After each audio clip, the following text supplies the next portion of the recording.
"Doctor, they're going to kill me," the patient whispered, glancing toward the door. "I know too much. I've seen too much."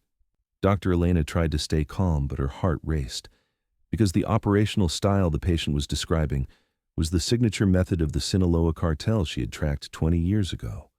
But this was impossible. Elena had personally brought down that organization. Welcome to Echo Stories.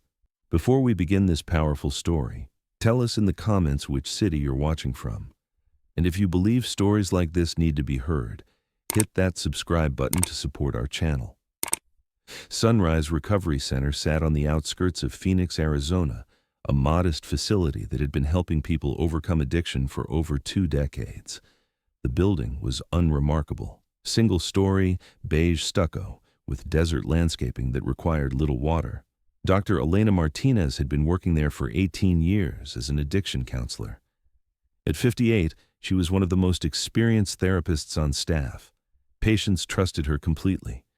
She had a way of listening without judgment, of creating a safe space where people could share their darkest secrets. Her office was simple. 2 comfortable chairs facing each other, a small table with tissues, and bookshelves lined with psychology texts and recovery literature. On her desk sat a single framed photo, not of family, but of a sunset over the Sonoran Desert. It was the only personal item visible. Elena's colleagues knew little about her past. Her resume showed a PhD in clinical psychology from Arizona State University, followed by years of private practice before joining Sunrise. She was professional, competent, and deeply committed to helping people heal. What they didn't know was that before becoming Dr. Elena Martinez, she had been Special Agent Elena Vasquez of the Drug Enforcement Administration. For 15 years, she had worked undercover operations against Mexican cartels, specializing in long-term infiltration missions that required her to disappear into assumed identities for months at a time. Tuesday afternoon, Elena reviewed her schedule. Her 3 p.m. appointment was a new patient, Marcus Rodriguez, 34, admitted 3 days ago for cocaine addiction and severe anxiety. The intake notes mentioned he had been reluctant to speak with previous counselors. At exactly 3 p.m., there was a soft knock on her door. "Come in," Elena called. The man who entered was thin, nervous, with darting eyes that immediately scanned the room's exits. Prison tattoos covered his forearms, and his hands shook slightly as he sat down.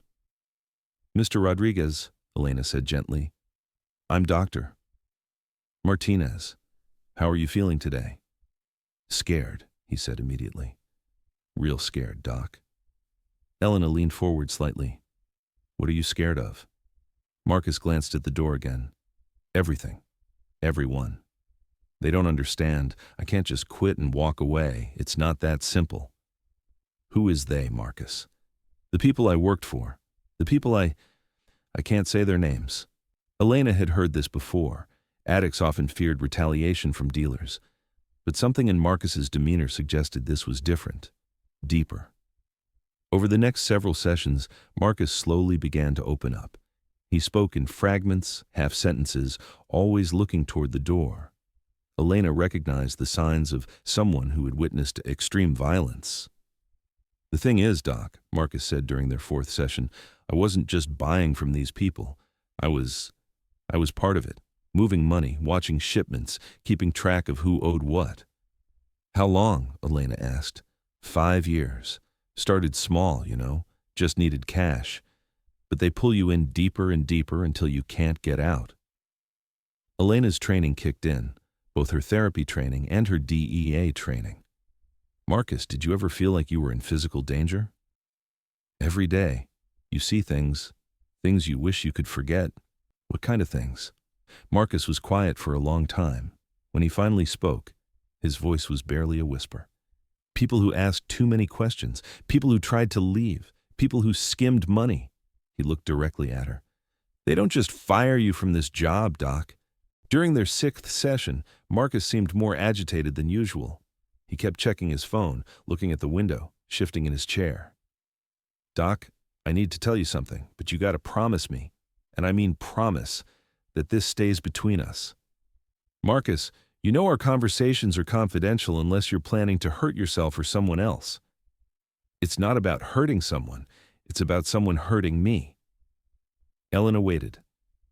The organization I worked for, they're not just local dealers. They're connected to something bigger, much bigger. How much bigger? Marcus took a shaky breath. International. Ships coming in from Mexico, operations in 6 states, money flowing to Culiacan. Elena's blood went cold. Culiacan was the stronghold of the Sinaloa Cartel, the same organization she had infiltrated and helped dismantle 20 years ago. Marcus, what makes you think they're connected to Mexican operations? Because I met them, the real bosses, not the local guys, the ones who fly in from Mexico for the big meetings. Did you get names? Marcus hesitated, then pulled out his phone. I recorded some of their conversations. I know I shouldn't have, but I was scared. I thought maybe if I had evidence I could cut a deal with the feds if things went bad. He showed Elena his phone. There were dozens of audio files. Doc, there's something else. The way they operate, the signals they use, the way they move money. It's exactly like this cartel that got busted years ago, like they're using the same playbook. Elena's heart was racing now. What do you mean? I heard one of them say they learned from the best, that they studied how the old Sinaloa network operated before it got taken down by some DEA task force. Elena tried to keep her voice steady. Marcus, have you shared this information with anyone else? No, that's why I'm scared. I think they know I have these recordings. I think they're watching me. What makes you think that? Because yesterday one of them called the center, asked if I was a patient here, said he was my cousin, wanted to visit. Elena's training told her this was escalating quickly.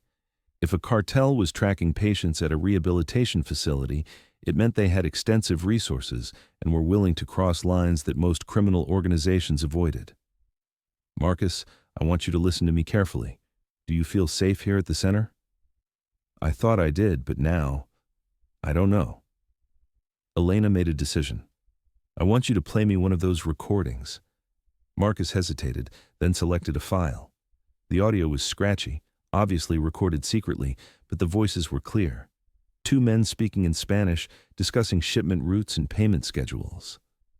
What made Elena's blood freeze wasn't the content. It was the voice of one of the speakers. She recognized it immediately. Carlos El Martillo Hernandez. She had arrested him personally in 1998. He had been sentenced to 25 years in federal prison.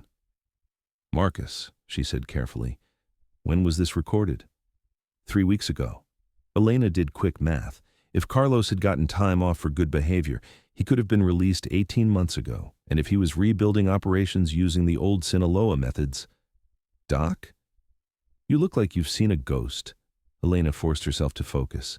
Marcus, I need you to do exactly what I tell you. Don't leave the facility grounds.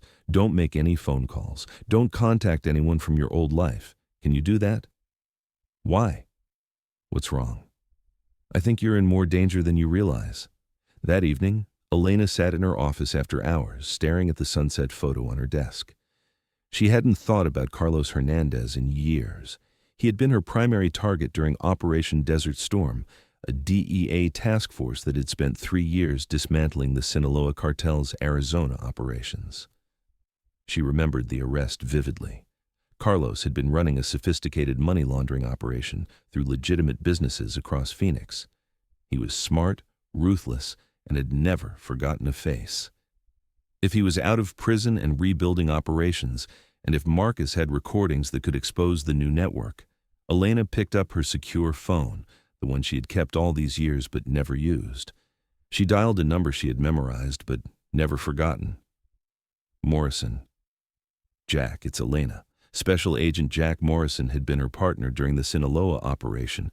After Elena left the DEA, he had continued working organized crime cases. Elena. Jesus, it's been, 15 years since you called this number? Jack, I need to ask you something.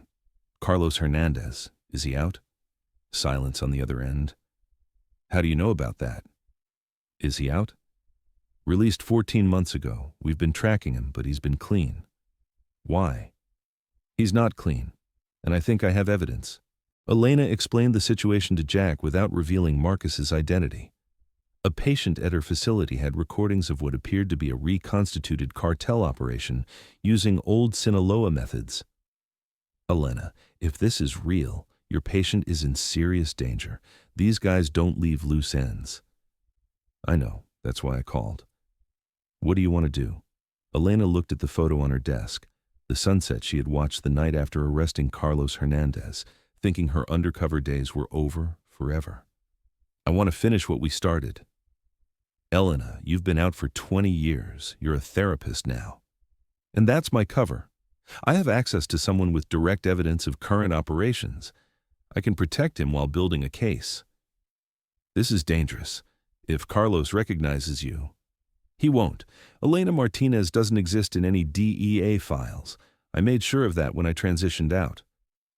Jack was quiet for a moment. What do you need? Backup surveillance on the facility, protection for my patient, and authorization to record our sessions. I'll need to run this up the chain. Jack, we don't have time. If they're tracking him here, we have maybe 48 hours before they make a move. The next morning, Elena arrived at work early. She had spent the night reviewing everything she remembered about Carlos Hernandez's methods, how he recruited, how he eliminated threats, how he rebuilt after setbacks. Marcus was waiting in her office when she arrived, looking even more frightened than before. Doc, something happened last night. What? Someone tried to break into my room. Security scared them off, but he showed her his phone. I got a text after that. The message was simple. Stop talking or stop breathing. Elena felt the familiar adrenaline surge she hadn't experienced in 20 years. Marcus, I need to tell you something. What? I'm not just a therapist. I used to work for the DEA. The people you're afraid of, I helped put them in prison before. And I'm going to help you put them back. Marcus stared at her. You're a cop? Former cop, current therapist. But I still have contacts and I know how these organizations work. So what do? We get them before they get you. Over the next 72 hours, Elena worked with Jack to set up a controlled operation. Marcus agreed to cooperate, using his phone to reconnect with his former associates while wearing a wire provided by the DEA.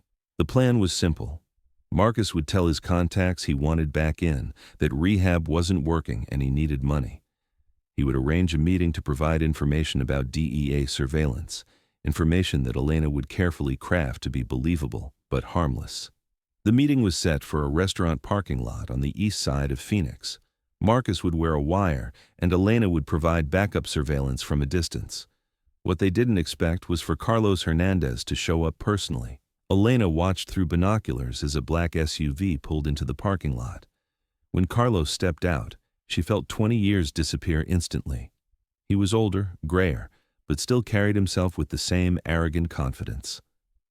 Control, this is Elena, she whispered into her radio. Primary target confirmed on site. Copy that. Do you have eyes on the package? She watched Marcus walking across the parking lot, the wire transmitting clearly. Package is mobile and broadcasting. The meeting started normally. Carlos questioned Marcus about his treatment, about what he had told doctors, about who he had talked to. Marcus stuck to the script perfectly. Then Carlos said something that changed everything. You know, Marcus, I'm very careful about security. That's why I had someone check out that rehab center you're staying at. Elena's blood went cold. Really? Marcus tried to sound casual. Yes. Very interesting staff they have there. Did you know your therapist used to work for the DEA? Elena's heart stopped. Somehow Carlos had identified her. I don't know what you mean. Doctor, Elena Martinez. Except 20 years ago, she was Special Agent Elena Vasquez, the same agent who put me in prison. Marcus looked directly at the surveillance car where Elena was positioned. Carlos followed his gaze. And unless I'm mistaken, she's watching us right now. What happened next was a coordinated DEA operation that Elena had helped plan, but hoped they wouldn't need. As soon as Carlos revealed her identity, backup units moved in from all directions. Carlos Hernandez was arrested on charges of conspiracy to distribute narcotics, money laundering, and witness intimidation. The recordings Marcus had provided, combined with additional evidence gathered during the sting, led to the arrest of 14 other cartel associates. Marcus entered witness protection and eventually completed his rehabilitation program at a secure federal facility. Elena's cover was blown, but her work at Sunrise Recovery Center continued. Her colleagues learned about her DEA background, but rather than being shocked, they were impressed by her commitment to helping people rebuild their lives. 6 months later, Elena still worked at Sunrise Recovery Center, but with a new understanding of how her past and present fit together. She had helped dismantle criminal organizations that fed the addiction cycle, and now she helped individuals break free from addiction itself. Her office looked the same, except for one addition. Next to the sunset photo was a small framed certificate recognizing her service to both law enforcement and addiction recovery. During a staff meeting, her supervisor asked if she missed the excitement of DEA work. Elena looked around the room at her colleagues, people dedicated to healing rather than pursuing. "I got into law enforcement to protect people from dangerous criminals. I got into therapy to protect people from dangerous thoughts and behaviors. It's the same mission, just different tactics." She paused, thinking about Marcus, now clean and rebuilding his life in witness protection. Besides, the most important arrests aren't always the ones that make headlines. Sometimes the most important arrest is helping someone stop destroying themselves. Dr. Elena Martinez had learned that some battles against cartels happen in courtrooms and streets. Others happen in quiet therapy offices, one conversation at a time. And so, in a modest rehabilitation center in Phoenix, it was once again proven how deceiving appearances can be. A woman seen as a compassionate therapist was actually a former DEA agent who had brought down major cartel operations. But more importantly, that agent had found a different way to fight the same war. Real protectors understand that the battle against evil takes many forms. Sometimes it requires handcuffs and raids. Sometimes it requires patience and conversation. Both are necessary, both are honorable. If this story meant something to you, share your thoughts in the comments. If you believe stories like this should continue to be told, support Echo Stories by subscribing. See you in the next video. And remember, that quiet counselor helping someone heal might be fighting the same fight they've always fought, just with different weapons.